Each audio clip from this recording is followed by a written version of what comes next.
Hello children, welcome back to my channel Economics with Purnima Sharma. And today before starting video, I want to request you all, if you are understanding the concept well here, और ये मेरा विश्वास है कि अगर आप दिल से पढ़ रहे हैं और बुक लेके पढ़ रहे हैं तो आपको जो कॉन्सेप्ट यहाँ इस चैनल पे मिलेंगे बच्चों, क्योंकि मेरा 1-2 साल या 5 साल का एक्सपीरियंस नहीं है, मेरा पूरे 30 ईयर्स का एक्सपीरियंस है और आपको कॉन्सेप्ट मिलेंगे, समझ में आएंगे और डेप्थ से मिलेंगे। ठीक है, तो अगर ऐसा होता है तो प्लीज़ थोड़ा लाइक करो, कमेंट करो, सब्सक्राइब करो, शेयर करो, ताकि मुझे भी मोटिवेशन मिले, क्योंकि मैं भी एक इंसान हूँ, मुझे भी एक प्रेरणा चाहिए और मेरी प्रेरणा आपके कमेंट, आपके सब्सक्राइब, आपके लाइक्स होंगे। तो please support me more. And before starting today's video, I want to share a thought. क्योंकि बच्चे अक्सर जिनका टर्म 1 में मार्क्स कम आया है, तो कभी कभी वो लोग बच्चे क्या करते हैं कि दूसरों को एक्सक्यूजेस देना शुरू कर देते हैं कि हमारे साथ ये हो गया था तो हम पढ़ नहीं पाए, हम बीमार हो गए थे तो पढ़ नहीं पाए, हमारे घर में ये प्रॉब्लम आ गई थी। तो नो, आपकी जो कमी है दूसरे पे मत डालो। अगर आपकी कमी है तो उसको एक्सेप्ट करो, क्योंकि acceptance is the way to improve. जब तक हम अपनी कमी को एक्सेप्ट नहीं करते, उसको सुधारने की तरफ हम काम नहीं कर सकते। तो असफलता एक चुनौती है, उसको स्वीकार करो। स्वीकार करने के लिए एक दिल होना चाहिए अपनी कमी को। तो असफलता एक चुनौती है, उसको स्वीकार करो। क्या कमी रह गई है, क्या कमी रह गई है, जानो और सुधार करो। और सिंपल, आप nobody can stop you to be success if you will move on this way. ठीक है, अब आज मैं कुछ ऐसे क्वेश्चंस आपके साथ डिस्कस कर रही हूँ बेटा, जो कि एग्रीगेट डिमांड की यूनिट से हैं और जिसमें अच्छे अच्छे बच्चे जो कि 90% वाले बच्चे होते हैं हमारे, वो भी कंफ्यूज हो जाते हैं और उनके भी मार्क्स कम रह जाते हैं। और हम टीचर्स को, चाहे हम उन बच्चों को देख रहे हैं या नहीं देख रहे हैं, जो वहाँ पे CBSE में वहाँ करेक्शन होता है, तो बहुत दुख होता है कि बच्चा इतना अच्छा लग रहा था और एक क्वेश्चन के कारण वो नीचे आ जाता है। तो कुछ ऐसे ही क्वेश्चंस, कुछ ऐसे ही कॉन्सेप्ट मैं आज के साथ आपके साथ शेयर करूँगी जो AD और AS से हैं। पहला क्वेश्चन मैंने लिखा बच्चों, can an economy be in equilibrium when there is unemployment in the economy? क्या इकोनॉमी में जब इक्विलिब्रियम है तो अनएम्प्लॉयमेंट हो सकता है क्या? अक्सर बच्चे सोचते हैं कि AD is equal to AS, यानी कि सबको काम मिल गया। नहीं, मैंने आपको एक वीडियो शेयर की है, उसमें तीनों सिचुएशन बताई हैं कि AD और AS बराबर होता है। जब फुल एम्प्लॉयमेंट पे होगा तब भी अनएम्प्लॉयमेंट नहीं होगा। लेकिन अगर ये AD is equal to AS, जो कि इक्विलिब्रियम सिचुएशन है, before reaching the full employment ही हो जाए, ठीक है, तो क्या होगा? अनएम्प्लॉयमेंट होगा बच्चों। सपोज 100 लोग हैं, बहुत छोटा सा एग्जाम्पल दे रही हूँ, 100 में से 70 लोगों को काम हमने दिया और आउटपुट AS हमारा हुआ सपोज 500 करोड़ का, और 500 करोड़ ही AD हो गई। तो AD is equal to AS हो गया, और जबकि 30 लोगों को काम अभी नहीं मिला था, 30 पीपल स्टिल आर अनएम्प्लॉयड।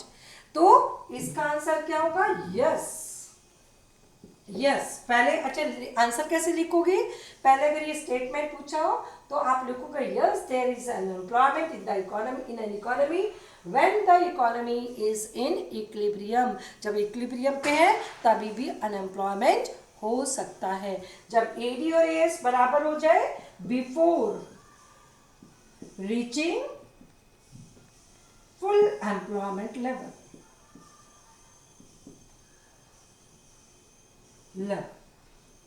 जब फुल एम्प्लॉयमेंट लेवल पे पहुंचने से पहले बच्चों अगर AD is equal to AS होगी तो yes there would be unemployment. ठीक है, अब यस लिखने के बाद, स्टेटमेंट लिखने के बाद आप ये डायग्राम बनाएंगे। यहाँ पे क्या है? Income, output and employment, all 3 are identical in Keynes theory. ठीक है, अब यहाँ y एक्सिस पर क्या है बच्चों? डायग्राम की प्रॉपर लेबलिंग, और उसको समझना बहुत ज़रूरी है। यहाँ पे है AD एंड AS। यहाँ पे सबसे पहले हम full employment level of income select करेंगे ऑन एक्स एक्सिस। मैंने सिलेक्ट किया बच्चों ये क्या है, full employment level of income. ठीक है, कौन सा पॉइंट है ये, मैंने लिया OF। ठीक है, और ये तुम्हारा AS हो गया। ठीक है, the straight line moving up with 45 degree angle. ठीक है, AS हो गया ये। अब अगर मान लो AD हमारी ये प्लान हो जाती है, यहाँ पे इक्वल हो गई AD AS के, जबकि फुल एम्प्लॉयमेंट क्या था, यहाँ पे था, और उससे पहले ही OR लेवल ऑफ इनकम पे AD is equal to AS हो गई। ठीक है, तो क्या होगा बच्चों, ये हमारी सपोज ADF है, इतनी होनी चाहिए थी, कितनी SF होनी चाहिए थी AD। ठीक है, लेकिन AD फॉल शॉर्ट, कितनी हो गई, कितनी प्लान हो गई, TF ही प्लान किया लोगों ने। ठीक है, तो क्या हुआ, इक्विलिब्रियम पहले ही स्ट्रक हो गया और इतने लोगों को काम नहीं मिला। कितने लोगों को बच्चों, RF लोगों को काम ही नहीं मिला है, और उससे पहले ही स्ट्रक हो गया equilibrium AD is equal to AS। तो इतने लोग क्या हो गए, अनएम्प्लॉयड रह गए। तो yes, there can be unemployment, ठीक है, in the economy when equilibrium struck before reaching the full employment. Then draw this diagram and show this situation कि RF लोगों को काम नहीं मिला, और ये अनएम्प्लॉयमेंट को हम बोलते हैं बच्चों इनवॉलेंट्री अनएम्प्लॉयमेंट। अगर इस वीडियो को कुछ नए बच्चे देख रहे हैं तो प्लीज़ प्लेलिस्ट में जाके determination of income and employment की लास्ट ईयर 17 वीडियो मैंने बनाई थी, उसमें जाके इस कॉन्सेप्ट को डेप्थ में पढ़ना। ठीक है, तो ये आपका क्या हो गया, इसका आंसर हो गया इस डायग्राम के थ्रू। डायग्राम बनाना बिल्कुल नहीं भूलना है। अब आ जाइए same, if actual demand for final goods, ये थोड़ा सा ट्रिकी उसने किया क्वेश्चन को। अब पहले तो मुझे क्वेश्चन से ही प्रॉब्लम है कि एक्चुअल डिमांड बच्चों होती ही नहीं है। कीन्स की थ्योरी में ये क्या है, प्लान्ड डिमांड है, प्लान्ड आउटपुट है। ठीक है, तो यहाँ पे ही प्लान्ड वर्ड होना चाहिए था, चलो कोई बात नहीं, जो मैं कॉन्सेप्ट है उसको बता रही हूँ इसमें कि if actual demand for final goods कौन सी है, consumption goods and capital goods C+I। ठीक है, तो इसने यहाँ पे थोड़ी ट्रिक डाली कि C+I, यानी कि ये हमारा क्या है, AD demand, plan demand for consumption goods and capital goods, final goods. आगे लिखा फॉल शॉर्ट, ठीक है, कम रह जाती है, of the actual output AS, ठीक है, of final goods of output, ठीक है, of final goods of output and corresponding to the level of full employment, corresponding to full employment level। तो यही तो सिचुएशन है बच्चों, corresponding to full employment, demand planned, AD planned, ये क्या है, AD प्लान्ड है, ये क्या है, AD प्लान्ड, जिसको इस क्वेश्चन में क्या लिखा है, एक्चुअल। ठीक है, AD planned TF fall short than the demand required to maintain full employment, shortfall actual output AS of final goods of output। ये हमारा AS है, इस पर corresponding to full employment, ये इस पर जो हमारा एक्चुअल आउटपुट है वो कितना है, SF, और AD कितनी है फॉर फाइनल गुड्स, TF। तो TF, this is the actual demand for final goods, consumption and capital goods, fall short, TF is less than SF। देख रहे हो ना, TF is less than SF। ठीक है, अब क्वेश्चन क्या है, actual less than, it may leads to unintended accumulation of inventories। मतलब कि अगर ये सिचुएशन होगी तो उससे क्या अनइंटेंडेड जो कि फर्म का इरादा नहीं है, अनइंटेंडेड अक्यूमुलेशन ऑफ इन्वेंट्रीज होगी या नहीं होगी। ठीक है, अगर ये actual demand for final goods falls short of actual output, unintended inventories होगी, यस होगी, क्योंकि प्लान ये actual demand for final fall short कम है। सपोज प्रोड्यूसर्स ने प्लान किया, अब प्रैक्टिकली समझो कि 500 करोड़ का हम मार्केट में सप्लाई करेंगे, और हाउस होल्ड और फर्म दोनों ने मिलाकर C+I टुगेदर, ठीक है, plus plan two by of 400 crore, 500 का प्लान किया सेल करने का फर्म्स ने, और हाउस होल्ड और फर्म दोनों ने मिलाकर प्लान किया 400 करोड़ का खरीदने में। तो 100 करोड़ का जो फर्म ने प्लान किया था कि बेचेंगे, वो बिकेगा नहीं बच्चों, वो क्या रह गया, अनसोल्ड।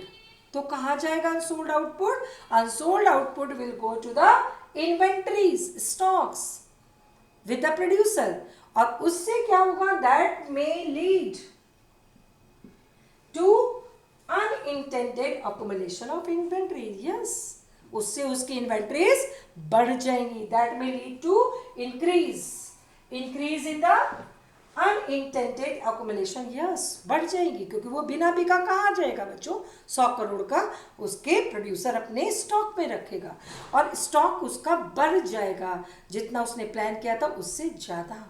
Yes, agree. अब ये जो है सामान कहाँ जाएगा, स्टॉक में, ठीक है, और स्टॉक क्या होगा, बढ़ जाएगा।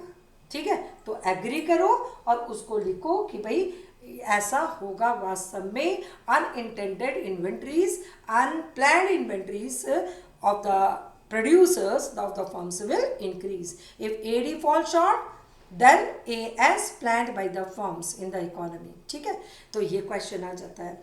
अब एक क्वेश्चन बहुत अच्छा बच्चों CBSE ने इस बार दिया है, वो मैं आपके साथ डिस्कस करना चाहती हूँ, वो भी आपका इसी से है, AD is equal to AS।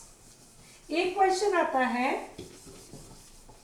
कि when AD plan fall short then AS, when AD fall short AS, what changes?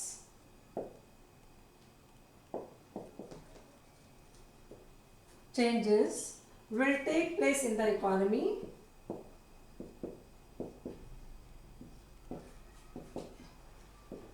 to come to equilibrium, to come to equilibrium level of income।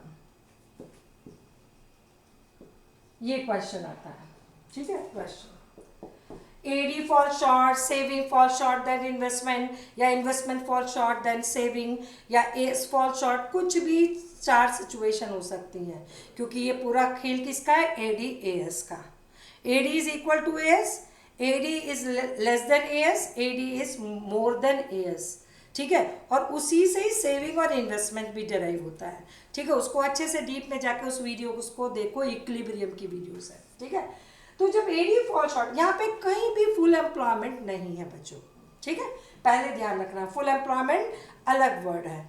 अब इसमें 2 AD नहीं बनेगी, अगर full employment होगा तो 2 AD बनेगी, ध्यान रखो। एक AD required to maintain full employment, और एक AD बनाएंगे प्लान्ड AD, एक AD बनाएंगे रिक्वायर्ड टू मेंटेन, और एक AD प्लान्ड, जब फुल एम्प्लॉयमेंट लिखा होगा क्वेश्चन में।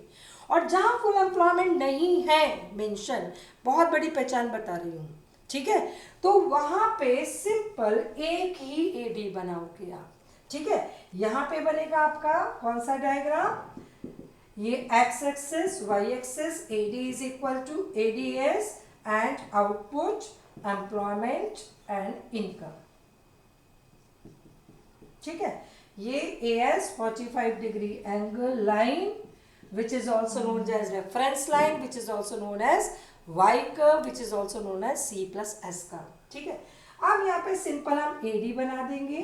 ठीक है, आप देखेंगे फॉल शॉर्ट AS कहाँ पे हो रहा है, बियॉन्ड इक्विलिब्रियम, या फुल एम्प्लॉयमेंट की कोई स्टोरी नहीं है, ये बहुत बड़ी पहचान बता रही हूँ, ठीक है। अब इसमें ये यहाँ पे AD is equal to AS हो रहा बच्चों, जहां फुल एम्प्लॉयमेंट नहीं है वहां पे इस डायग्राम से बनाएंगे, और ये AD is more then AS हो रहा है यहाँ तक, ठीक है। और यहाँ पे क्या हो रहा, AD fall short than AS। तीन सिचुएशन है, इस डायग्राम को हम तीन उसमें बांट रहे हैं, एक ये वाला फुल इक्विलिब्रियम और एक प्रायर और एक बियॉन्ड, कुछ भी तरह से क्वेश्चन आ जाता है। तो इसमें 3 पॉइंट लिखने हैं बच्चों, 3 पॉइंट अगर इस टाइप का क्वेश्चन आएगा कि क्या चेंजेस होंगे इकोनॉमी में to come back to equilibrium. पहला, क्या हो रहा है इस सिचुएशन में, और दूसरा क्या उसका रिजल्ट होगा, और उस रिजल्ट के थ्रू कैसे वो इक्विलिब्रियम पे इकोनॉमी आएगी जहां AD is equal to AS है, ठीक है। अब आ जाइए इधर पर कि AD is equal to AS at this point, मैंने लिखा फॉल शॉर्ट AS, तो ये यहाँ कौन सी सिचुएशन आ रही है, बियॉन्ड, कहाँ पे आ रही है, बियॉन्ड इक्विलिब्रियम, बियॉन्ड इक्विलिब्रियम इस पॉइंट पे हो रहा है OY लेवल पे, और ये कहाँ आ रही है OY1 पे, ठीक है, OY1 पे। तो यहाँ पे ये सिचुएशन बन रही है जो क्वेश्चन में पूछी है। तो क्या हो रहा है बच्चों, AD इज लेस, अब इस पॉइंट को डालो S और ये क्या है T, तो हमारी AD क्या है, AD fall short than AS, AD क्या है TY is AD which is less than SY which is AS, ठीक है। अब इस सिचुएशन में पहले आपने लिखा कि AD मतलब C+I, ठीक है, C+I मतलब household and firm together are willing to buy less than what firms are planning to supply, ठीक है। अब इस सिचुएशन में क्या होगा कि commodity will remain unsold in the market, and where this output will go, that will go to inventories, ठीक है। Inventories will increase beyond the desired level, जितना फर्म ने प्लान किया है उससे ज़्यादा इन्वेंट्रीज बढ़ जाएंगी, क्योंकि सामान ही नहीं बिका, कहाँ का चला गया स्टॉक में, और स्टॉक बढ़ गया। अब स्टॉक अगर सोचो तुम एज ए प्रोड्यूसर, अगर तुम्हारा अनइंटेंडेड स्टॉक, अनप्लान्ड स्टॉक बढ़ रहा है, तो नेक्स्ट साइकिल में आप उतना ही आउटपुट करोगे या कम, दिमाग से सोचो, प्रैक्टिकली सोचो, नेचुरल सी बात है, you will plan in the next cycle to produce less. अब तुम जब अपना आउटपुट कम करोगे बेटा, ठीक है, तो हमारा क्या हुआ, inventories will increase, second statement, beyond the desired level, consequently the output will fall. अब आउटपुट फॉल होगा तो कंजप्शन, सेविंग सब ये कम होंगे, और it will continue till both become equal, that is why it is not equilibrium, क्योंकि equilibrium के state of rest. अब AD is less than AS, output is falling, employment is falling, income is falling. When all three are falling, तो where is the state of rest? तो this is not equilibrium. तो कौन से changes होंगे, output कम हो जाएगा, employment, temporary workers को निकाल देंगे प्रोड्यूसर्स, एम्प्लॉयमेंट कम हो जाएगा, इनकम कम हो जाएगी, टिल बोथ बिकम इक्वल। फिर उसके कारण इनकम कम होगी तो सेविंग भी कम होगी, कंजप्शन भी कम होगा, डायरेक्ट रिलेशनशिप है, जब तक कि AD AS के बराबर नहीं हो जाती। तो जहाँ पे फुल एम्प्लॉयमेंट नहीं है वहाँ पे एक AD वाला कर्व बनाएंगे, डायग्राम बनाएंगे, जहाँ पे फुल एम्प्लॉयमेंट मेंशन है वहाँ पर 2 AD वाला डायग्राम बनाएंगे, जहाँ पे ADF और AD planned, ADF, AD required to maintain full employment, and AD here which is planned by the economy. समझ में आया? अब आ जाइए एक क्वेश्चन जो CBSE ने दिया है, वो मैं आपको बताना चाहती हूँ।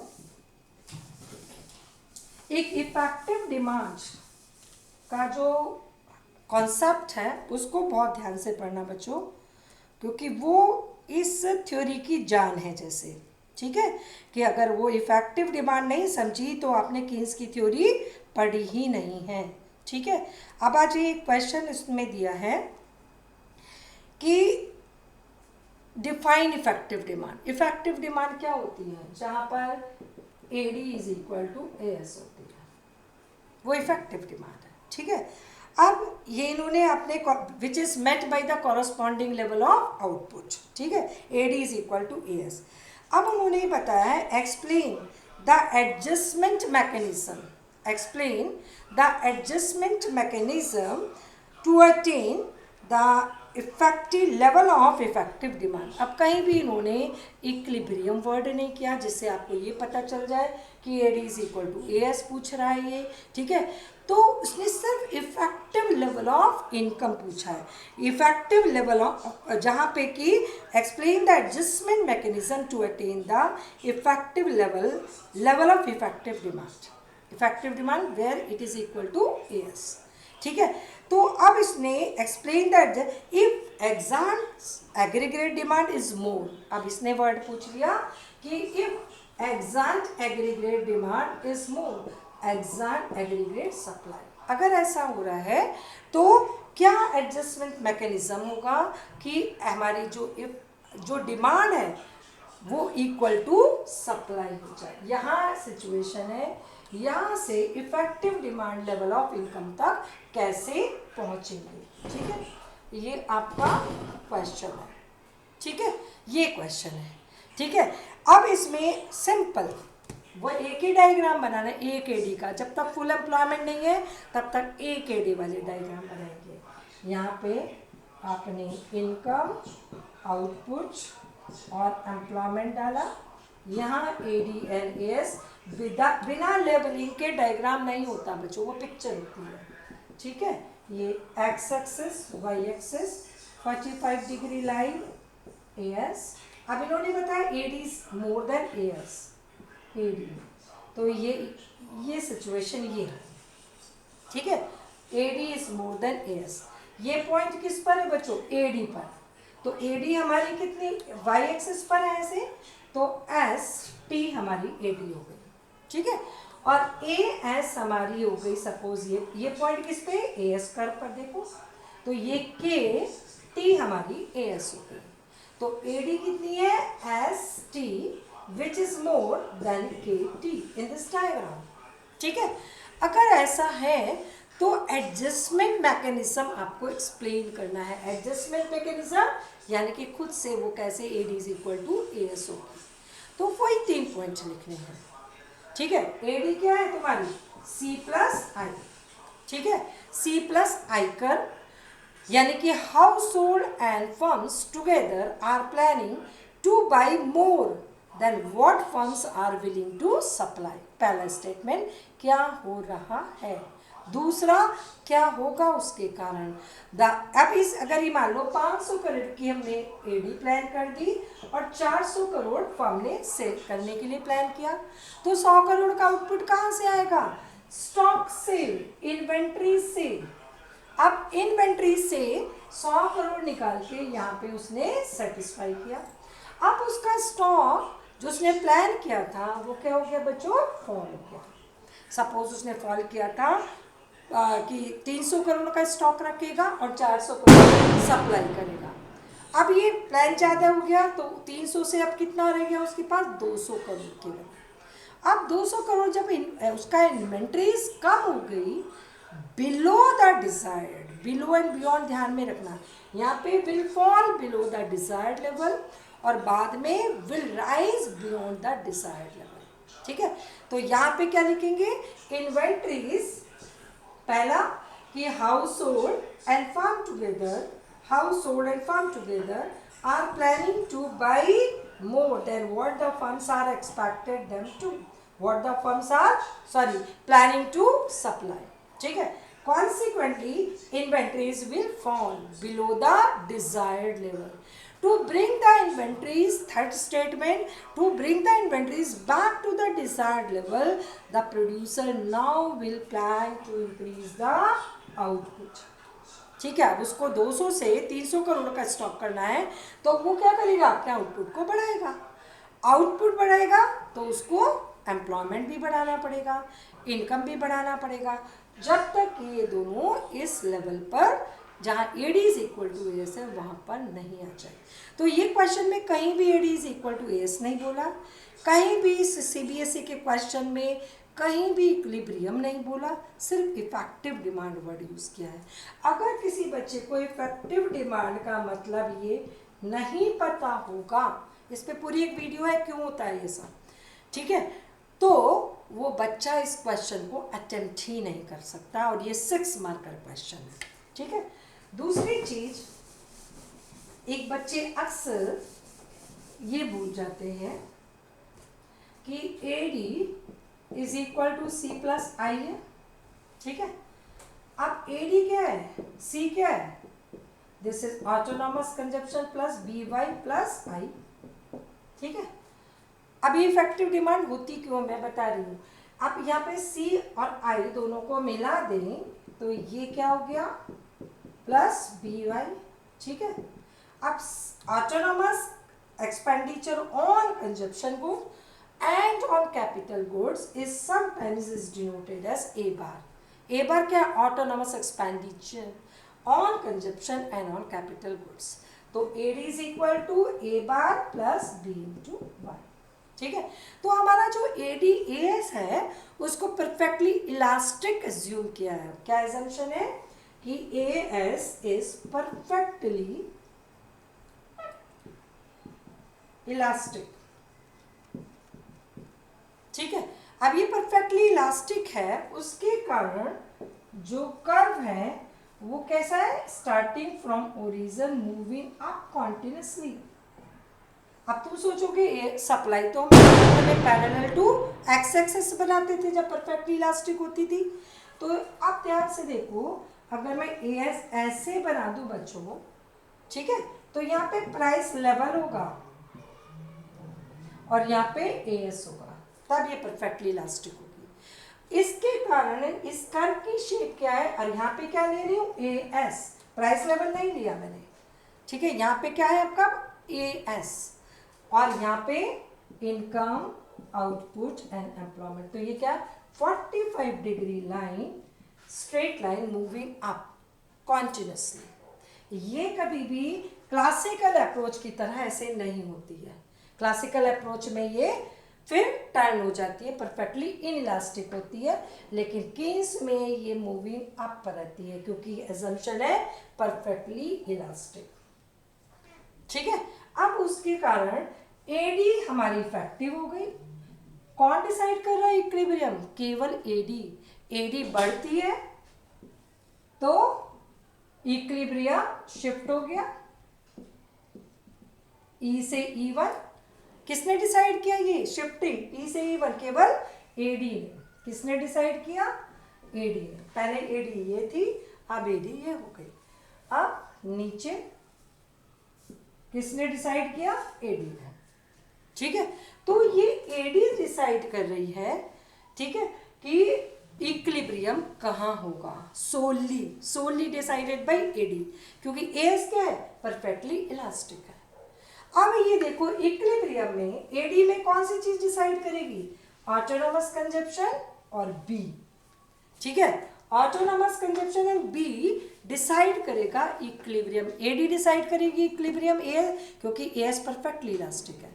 और AD में A बार और B क्या है, MPC स्लो, ये दो डिसाइड करेंगी इक्विलिब्रियम। कैसे, बहुत ध्यान से देखो, और ये बहुत इंपॉर्टेंट कॉन्सेप्ट है NCERT का।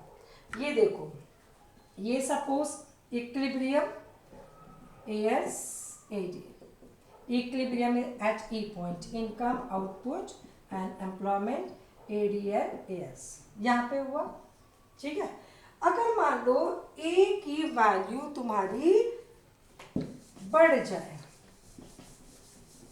इसमें AD is equal to A bar, ये और ये डिसाइड करा, अगर A की वैल्यू बढ़ जाए तो ये ऊपर शिफ्ट हो जाएगा, शिफ्ट पैरेलल टू इनिशियल, क्योंकि ये क्या है, intercept on Y curve, intercept on Y curve, तो ये हमारा ऊपर शिफ्ट हो जाएगा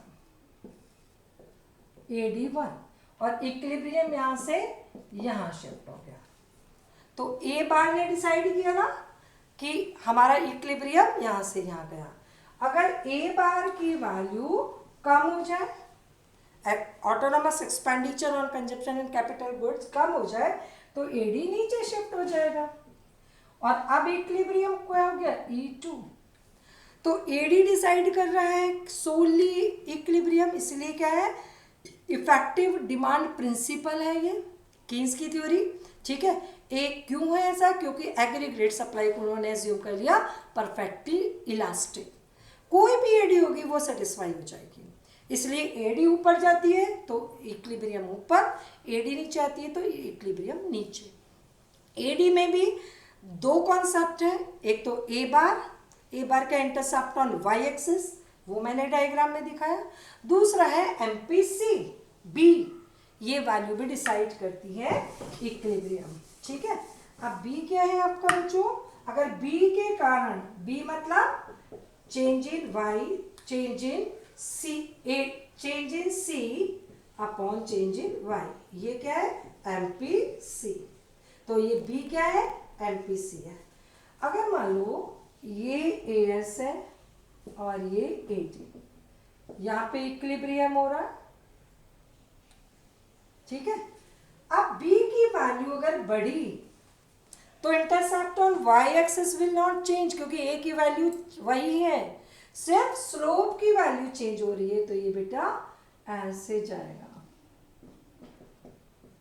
ये देख रहे हो स्टार्टिंग पॉइंट उतना ही है, क्योंकि ए की वैल्यू क्या है यहाँ पे नहीं चेंज हुई है। काहे की वैल्यू चेंज हुई है हमारी, बी की वैल्यू इंक्रीज हुई है, बी की वैल्यू। ठीक है, अब बी की वैल्यू चेंज होगी तो ये ऊपर को स्विंग हो जाएगा और इक्विलिब्रियम यहां से यहां चला गया। किसने डिसाइड किया, बी ने, एमपीसी ने। तो एडी डिसाइड करती है इक्विलिब्रियम सोली, इसलिए वो इफेक्टिव डिमांड है।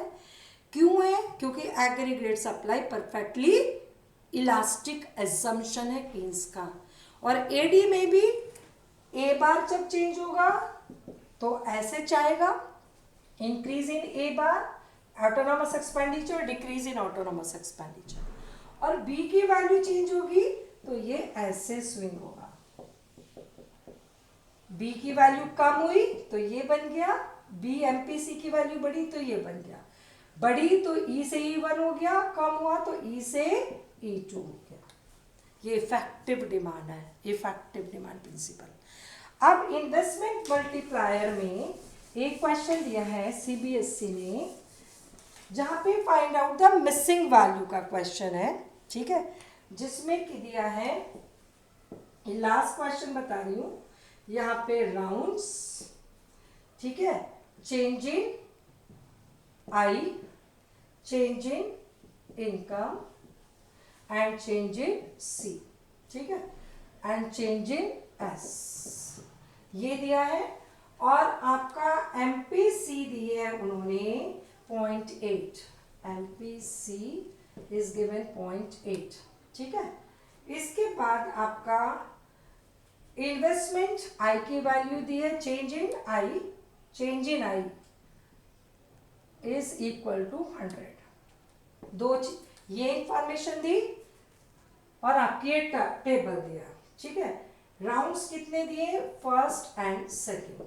ठीक है, चेंज इन इन्वेस्टमेंट 1000 और चेंज इन इनकम इज 1800। यहाँ पे 800 and 640 and this is 200 and 160। ठीक है, और ये